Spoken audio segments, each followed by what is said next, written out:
मैं हमेशा मानता हूं कि मोदी जी कृष्ण की तरह है और ये सभी कौरव सेना है, एक तरफ जो है और इसी तरह से ये करते हैं। मैं आपको बताऊं कि गीता का जो 18वें अध्याय का जो अंतिम श्लोक है सर, कि उसमें कहा कि सर्वधर्माणि परित्यज्य मामेकं शरणं व्रज अहं त्वां सर्व पापेभ्यो मोक्षयिष्यामि मा शुचः। मैं सभी कांग्रेस और विरोधी सांसदों को कहता हूं कि मोदी जी के नीतियों में समाहित हो जाओ, मोदी जी सबका विकास कर देंगे, तुम लोग भी जिंदगी भर मेंबर ऑफ पार्लियामेंट बनते रहोगे। धन्यवाद अध्यक्ष महोदय। ये क्या है, लास्ट तक रुकते हैं, बोल के जाने वाले नहीं है ये। अध्यक्ष महोदय, मैं 16वीं बार रेलवे बजट पर बोलने के लिए खड़ा हुआ। मैं 2009 में पहली बार आया था तो भी बोला था और लगातार जो है आप मुझे मौका दे रहे हैं। सबसे पहले तो मैं आपको धन्यवाद देना चाहता हूं और मंत्री जी को कि रेलवे आम जनता से जुड़ा हुआ इतना बड़ा विषय है जो कि गरीबों का सचमुच का साधन है। आज भी यदि ट्रांसपोर्टेशन का जो हम चर्चा करते हैं, जिस तरह के वोटर से वोट लेकर हम आते हैं, उसमें जिनकी हम चर्चा करना चाहते हैं या जिनके लिए चर्चा करते हैं या जिनके लिए हम वोट पाते हैं, उसमें रेलवे आज भी ट्रांसपोर्टेशन का सबसे सस्ता साधन है। गरीबों को रेल चाहिए और उस रेल बजट पर पिछली बार भी आप रात 12:30-1 बजे तक जग के खुद से, बहुत कम ऐसा अवसर मैंने देखा कि लोकसभा का अध्यक्ष वो खुद से इन चीज़ों में इंटरेस्ट ले रहा है, वो बैठा हुआ है। और मैं माननीय मंत्री जी अश्विनी वैष्णव जी का भी आभार प्रकट करता हूं कि ये भी कभी भी मिनिस्टर ऑफ स्टेट या दूसरे मंत्री को नहीं छोड़ते हैं। माननीय मंत्री जी पूरा समय सदन में बैठकर सुने एक ही। तो आप दोनों सबसे पहले बधाई के पात्र हैं कि सचमुच ये सदन लोकसभा गरीबों के लिए बना है और गरीबों की बातों को प्राथमिकता देते हुए उस पर डिस्कशन करता है। दूसरा, अध्यक्ष महोदय, मैं 2009 में जब यहाँ आया तो 2014 तक, अभी कई एक लोगों ने, यहाँ सुदामा जी बैठे हुए हैं, एक आध और कांग्रेस के लोगों को मैंने देखा, ये बात करते हैं कि रेल बजट अलग से होना चाहिए, रेल बजट को केंद्रीय बजट में क्यों शामिल कर दिया। ये सबसे बड़ा रिफॉर्म है माननीय मोदी जी का। यदि मोदी जी ने कोई काम, सबसे बड़ा काम किया इस देश के गरीबों के लिए, तो रेल बजट को जनरल बजट का पार्ट बना। वो कैसे बनाया कि मैं 2009 से लेकर 2014 तक लगातार इस सदन में जब भी रेल बजट होता था, एक चीज की चर्चा होती थी कि यात्री किराए की वृद्धि होगी कि नहीं होगी। धर्मेंद्र यादव साहब के साथ जो है मैं उस वक्त सांसद था। प्लेटफॉर्म टिकट पर कितना पैसा बढ़ गया, किस इलाके के लोगों को कौन सा रेल मिल गया। 2015 के बाद से एक भी मेंबर ऑफ पार्लियामेंट ने किराए की यदि बात कही हो तो आप प्रधानमंत्री जी को कह सकते हैं कि प्रधानमंत्री जी ने यह रिफॉर्म बड़ा किया या छोटा किया। कोई प्लेटफॉर्म टिकट की बात नहीं करता, ना किराए बढ़ने की बात करता है। इसका मतलब यह है कि पिछले 9 साल में अध्यक्ष जी, किराए में किसी प्रकार की कोई वृद्धि नहीं हुई। और ये सबसे बड़ा काम जो है माननीय प्रधानमंत्री जी ने किया। इसके लिए माननीय प्रधानमंत्री जी के साथ माननीय मंत्री के रेल मंत्री अश्विनी वैष्णव जी बधाई के पात्र। दूसरा बड़ा जो ट्रांसफॉर्मेशन है, सुनिए, मनिकम टैगोर साहब जब बात करते हैं ना, मैं आपको बताऊं कि इस देश में माननीय अटल बिहारी वाजपेयी जी ने एक बड़ा काम किया कि प्रधानमंत्री ग्राम सड़क योजना के माध्यम से प्रत्येक गांव को जोड़ने का काम किया। और आज भी गरीबों को, ग्रामीणों को यदि रोड की सुविधा मिली तो उसके लिए अटल बिहारी वाजपेयी जी जिंदगी भर अजर अमर होंगे।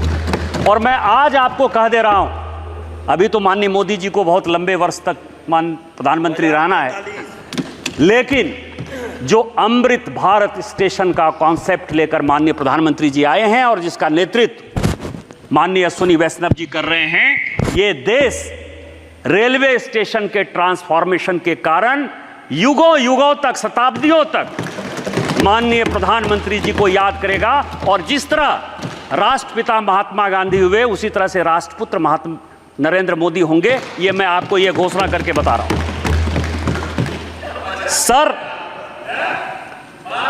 सर, रेलवे ने जो दूसरा ट्रांसफॉर्मेशन किया, जिसका मैं अमृत भारत स्टेशन देखा था, कभी देखा था मनिकम?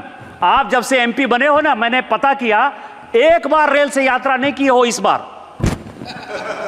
न 17वीं लोकसभा में 2 बार यात्रा की हो, 17वीं लोकसभा में 2 बार रेल देखा है आपने, और 18वीं लोकसभा में तो एक बार भी नहीं गए हो। आपको क्या पता? मैं तो बिना रेल के अपनी कॉन्स्टिट्यूएंसी पहुंच ही नहीं सकता। मुझे तो रेल जाना है। अध्यक्ष महोदय, मैं दूसरी बात कह रहा हूं कि हमारे जैसे पिछड़े, मैं झारखंड राज्य से आता हूं, और झारखंड राज्य इस देश के रेल को चलाने में सबसे बड़ा टूल है। 35 से 40% जो रेवेन्यू है रेलवे का, पूरे देश के रेवेन्यू का, वो झारखंड देता है। लेकिन गोड्डा, जहां से मैं सांसद था, अध्यक्ष महोदय, 75 साल में गोड्डा के लोगों ने रेल नहीं देखा। और आजादी के 75 साल बाद 2022 में यदि रेल गया गोड्डा, तो माननीय प्रधानमंत्री जी के कारण गया और माननीय वैष्णव जी के कारण।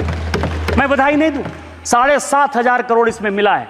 और जो सबसे बड़ा ट्रांसफॉर्मेशन है अध्यक्ष महोदय, कि हमारे जैसे पिछड़े जगह के जो सांसद होते हैं, उनको रेल इसलिए नहीं मिलता कि रेट ऑफ रिटर्न के आधार पर जो अंग्रेज कानून बनाकर गए, अंग्रेज के कानून के आधार पर ही पूरी की पूरी कांग्रेस 70 साल तक रेल नहीं देती रही, क्योंकि आपके इलाके में रेट ऑफ रिटर्न नहीं है। और मैं आपका शुक्रगुजार हूं कि एक दिन जब मैं यहां भाषण दे रहा था आज से 2 साल पहले, और मैंने 2 बातें कही कि ये जो हम पढ़ते हैं कि मुंबई थाने पहला रेल था, ये गलत है। फैक्ट ये है कि हावड़ा से दीघा इस देश का पहला रेल लाइन था। बिल्कुल सही। वो दूसरा रेल लाइन था, जो इंजन आ रहा था, जो डब्बे आ रहे थे, वो समुद्र में डूब गए। इस कारण से वो रेल चालू नहीं हो पाया, और इसीलिए 1853 में मुंबई थाने चालू हुआ, जिसको कि पहला रेल कहते हैं। ये मैंने पहली बात कही थी। और दूसरी बात मैंने कही थी कि झारखंड जैसा राज्य आपको इतना पैसा देता है, यदि रेट ऑफ रिटर्न, आपने सब कुछ बदल दिया।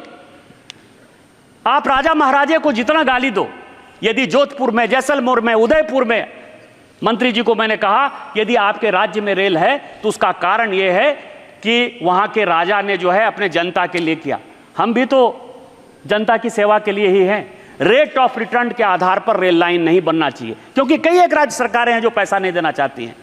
और मैं प्रधानमंत्री जी का शुक्रगुजार, मैं उनसे व्यक्तिगत तौर पर मिलने के लिए भी गया था, और उन्होंने इस देश के पूरे पॉलिसी को बदल दिया। अब कोई भी rail line rate of return के आधार पर नहीं होती है। और उसका सबसे पहला फायदा माननीय मंत्री जी ने मुझे दिया कि गोड्डा से पीरपैंती रेल लाइन के लिए 2000 करोड़ रुपया सैंक्शन हुआ। सबसे पहला मैं उसका लाभार्थी हूं। और इस कारण से आज हमारे इलाके में रेल है। मैं ये कहना चाहता हूं, ये लोग बहुत, सर क्या है कि जाति पर भी टोकेंगे, एमएसपी पर भी स्पीकर साहब टोकेंगे, वायनाड पर यदि कोई भूकंप वाली घटना हो जाए, सब, मतलब मुझे लगता है कि कांग्रेसियों ने जो है अच्छी बात सुनने का जो है फैसला ही नहीं किया। मोदी फोबिया से इतने ग्रसित हैं। मैं हमेशा मानता हूं कि मोदी जी कृष्ण की तरह है, और ये सभी कौरव सेना है, एक तरफ जो है, और इसी तरह से ये करते हैं। मैं आपको बताऊं कि गीता का जो 18वें अध्याय का जो अंतिम श्लोक है सर, कि उसमें कहा कि सर्वधर्मानि परित्यज्य मामेकं शरणं व्रज अहं त्वां सर्व पापेभ्यो मोक्षयिष्यामि मा शुचः। मैं सभी कांग्रेस और विरोधी सांसदों को कहता हूं कि मोदी जी के नीतियों में समाहित हो जाओ, मोदी जी सबका विकास कर देंगे, तुम लोग भी जिंदगी भर मेंबर ऑफ पार्लियामेंट बनते रहोगे। मैं जो बात कहना चाहता हूं अध्यक्ष महोदय, कि मेरा जो इलाका है वो इस देश को समझने वाला इलाका है। यदि कुरुक्षेत्र में कृष्ण ने गीता का उपदेश दिया, तो कर्ण की जो राजधानी थी वो अंग प्रदेश हमारे यहां, समुद्र मंथन जहां चाहे वो नासिक में हो, हमारे यहाँ समुद्र मंथन हुआ, मंदार पहाड़, बाबा बैद्यनाथ हैं। अभी भी आप समझिए कि सोमवार के दिन जो है अध्यक्ष महोदय 8 लाख लोगों ने वहाँ पूजा किया, अभी सोमवार के दिन 8 लाख लोग, इतनी भीड़ कहीं नहीं रहती है। उस इलाके में रेल इंफ्रास्ट्रक्चर और टूरिज्म जो है सबसे बड़ा रोजगार का साधन जो है इस दुनिया में टूरिज्म।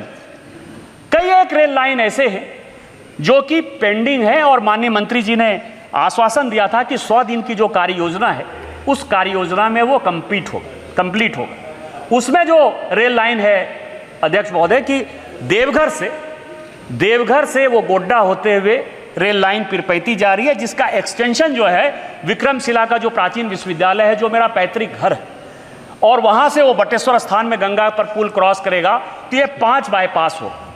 वो अभी तक नहीं हुआ है, मेरा मंत्री जी से आग्रह होगा कि वो हो जाएगा। दूसरा, कोयला जो है 2070 तक हमने कमिट किया है कि 2070 तक कार्बन एमिशन में कोयले को खत्म कर देना है। हमारे यहाँ कोयला बहुत है और गोड्डा से लेके पाकुड़ तक केवल कोयले का बड़ा भंडार, तो गोड्डा से पाकुड़ रेल लाइन भी जो है वो फंसा हुआ है, जिसमें कि कोल का जो इवैक्यूएशन है कम से कम 15 माइन्स उसमें आएंगे जो इवैक्यूएशन है। और तीसरा, 2 प्लेटों को बनाकर जो है ये झारखंड बना, संथालपन्ना और छोटा नागपुर। हमारे यहाँ से जो दूरी है वो 350 किलोमीटर है, क्योंकि हम लोगों को रेल से बंगाल होते हुए जाना पड़ता है।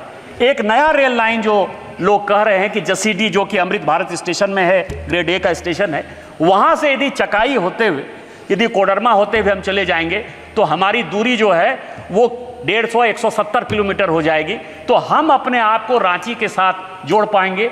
और दूसरा, देवघर में जो वंदे भारत स्टेशन हुआ है सर, बैद्यनाथ से विश्वनाथ, ये रेलवे के पाइपलाइन में है।